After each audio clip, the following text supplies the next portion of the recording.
L'année 2024 a été marquée par une recrudescence de plans sociaux dans l'industrie française. 15% de licenciements économiques en plus en 2024 par rapport aux années précédentes. Aujourd'hui, on va parler de comment rebondir, comment retrouver un emploi, comment aborder sa recherche d'emploi quand on est ingénieur ou cadre dans l'industrie. Je m'appelle Anouk, je suis ingénieure et recruteuse. Voici mes 2 conseils. Le premier, analyse de marché, analyse de vos atouts. Je m'explique. Je vous invite à contacter d'anciens managers, d'anciens collègues ou même des pairs, c'est-à-dire des personnes qui occupent le même type de poste que vous dans d'autres industries.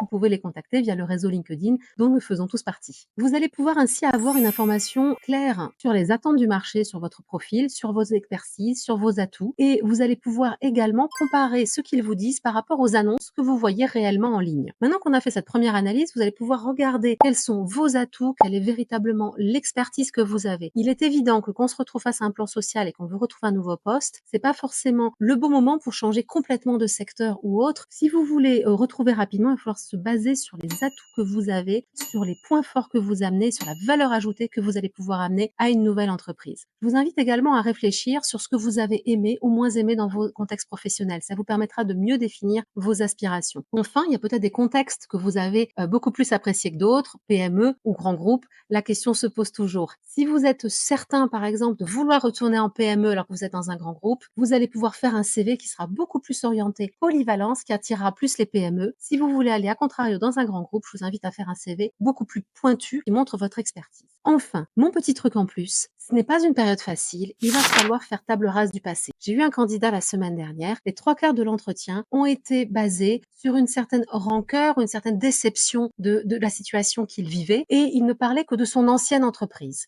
À aucun moment, il ne se projetait dans une nouvelle aventure professionnelle, il ne m'expliquait les atouts qu'il avait, ce qu'il avait envie de faire. Je sais que ce n'est pas forcément une période facile, si vous avez besoin d'être accompagné, si vous avez la chance d'être accompagné par un cabinet de placement, utilisez ces ressources. En tout cas, pour bien réussir votre recherche professionnelle et trouver le poste qui vous convient, faites table rase du passé et allez dialoguer le plus possible avec des gens du réseau. Si vous voulez d'autres conseils ou si vous avez vécu une situation similaire, n'hésitez pas à me mettre votre commentaire.